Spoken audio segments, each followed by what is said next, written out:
Welcome to రచ్చ media. మనం ప్రస్తుతానికి ధవళేశ్వరం బ్యారేజ్ దగ్గర అయితే ఉన్నాము. అయితే ధవళేశ్వరం బ్యారేజ్ దగ్గర గోదావరిలో పూర్తిగా ములక నీరు అయితే వరద నీరు అయితే ప్రవహిస్తుంది. మనం విజువల్స్లో చూడొచ్చు. భద్రాచలం వద్ద సుమారుగా 40 అడుగులు పైగా కూడా గోదావరి అయితే పెరిగింది. అయితే అదంతా కూడా దిగువకి అంటే ధవళేశ్వరం వద్దకు చేరుకుంటుంది. ధవళేశ్వరం వద్దకు చేరుకునేసరికి ఇక్కడ గేట్లన్నీ కూడా ఇక్కడ ఏదైతే ధవళేశ్వరం వద్ద ఉందో ఈ వరద నీరు చేరుకుంటుందో ఇక్కడంతా కూడా గేట్లన్నీ కూడా దిగువ ప్రాంతాలకు అయితే ఎత్తడం జరిగింది. మన విజువల్స్లో చూడొచ్చు గోదావరి పొంగి ప్రవహిస్తుంది. అలాగే ఇక్కడ ఇసుక బోటు కూడా ఇక్కడ ఉంది. అంటే ఈ ప్రవాహానికి ఇసుక బోటు ఏదైతే ఉందో అదంతా కొట్టుకొచ్చి ఇక్కడ ఏదైతే గేట్లు ఉన్నాయో గేట్ల కాడ కూడా చిక్కుకుని ఉంది. అది మన విజువల్స్లో అయితే కనపడుతుంది. అయితే దీనివల్ల గేట్లకి ప్రమాదం ఉందా అనే పరిస్థితుల్లో కూడా ఇక్కడంతా ప్రజలంతా కూడా ఆందోళన అయితే వ్యక్తం చేస్తున్నారు. అయితే ఈ నేపథ్యంలో ఇక్కడ మనతో మాట్లాడేందుకు ఇక్కడ ఎస్సీ మనతో ఉన్నారు. ఆయన మరిన్ని విశేషాలు తెలుసుకునే ప్రయత్నం అయితే చేద్దాం. సార్ చెప్పండి, ప్రస్తుతానికి భద్రాచలంలో 40 అడుగులు అయితే గోదావరి అయితే వస్తుంది అనేది మనం ఉన్నాము. ప్రస్తుతానికి ఇక్కడ నీటి మట్టం ఎలా ఉంది? ఇప్పుడు ఎన్నో ప్రమాదక హెచ్చరిక అయితే ఇక్కడ జారీ చేశారు సార్. భద్రాచలం దగ్గర ఇప్పుడైతే 40 అడుగులు నీటి మట్టం ఇప్పుడు అక్కడ మెయింటైన్ అవుతుంది సార్.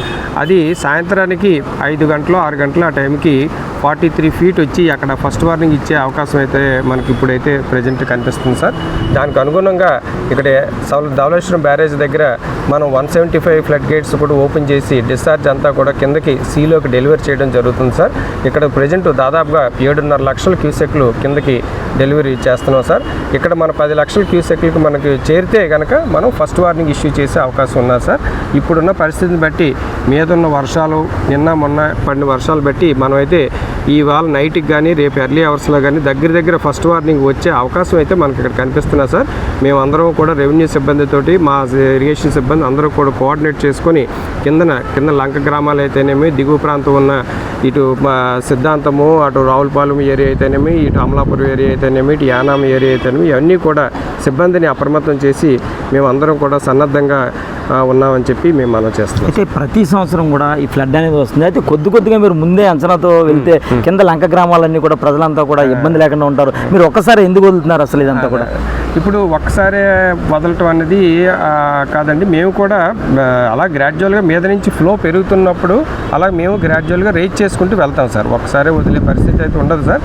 కానీ రిగార్డింగ్ లంక గ్రామాలకు వచ్చేపాటికి మీద లంకల్లో అక్కడ లో లెవెల్లో కూడా బాటలు అవి వేసుకొని వాళ్ళ పొలాలకి తర్వాత వాటికి వెళ్ళే హార్టికల్చర్ వాటికి వెళ్ళే బాటలన్నీ వేసుకుంటారండి.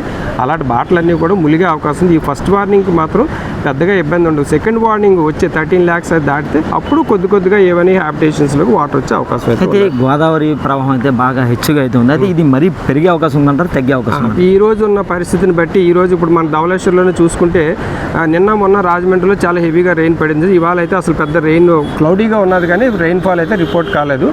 ఆ పైన కూడా మరి ఇవాళ కూడా పెద్దగా రెయిన్ఫాల్ ఉన్నట్టుగా మనకేమి అంచనా నిన్న అయితే వర్షం పడిందండి.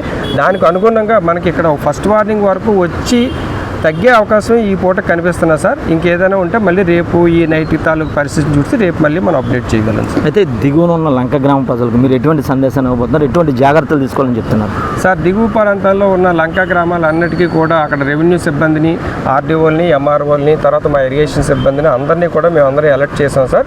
వాళ్ళందరూ కూడా ప్రిపరేటరీగా ఎక్కడైనా సేఫ్ ప్లేసెస్లో ఉండాలని, తర్వాత ఈ పశువులు తర్వాత అలాంటివి ఏమైనా ఉంటాయి అవన్నీ కూడా సేఫ్ ప్లేస్లో పెట్టుకోవాలని చెప్పి మేము ఆల్రెడీ కూడా జారీ చేయడం జరిగింది సార్. దానికి అనుగుణంగా వాళ్ళు కూడా ప్రిపేర్ అయ్యే ఉన్నారు సార్. అయితే ఇక్కడ ఒక బోట్ అయితే మనం చూసాం. ఈ బోట్ని ఎప్పుడు తీస్తారు? అంటే దీనివల్ల ఏమన్నా దీనికి డామేజ్ ఏదైతే ఇక్కడ నిన్న నైట్ ఇక్కడ ఒక ఐరన్ బోట్ వచ్చి ధవళేశ్వరం గేట్ దగ్గర ఇక్కడ చిక్కుకొని పోయిందండి. యాక్చువల్గా మన ఫ్లడ్ గేట్ అయితే పైకి లిఫ్ట్ చేసేసాం. మన ఫ్లడ్ గేట్కి దానికి కాంటాక్ట్ అయితే లేదండి.